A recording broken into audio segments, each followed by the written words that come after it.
बन परदेसी आज गईला शहर तू, बिसरा के लोग आपन गाँव के घर तू।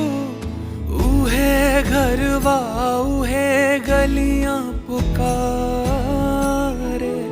ओ छठी मैया रसता निहारे।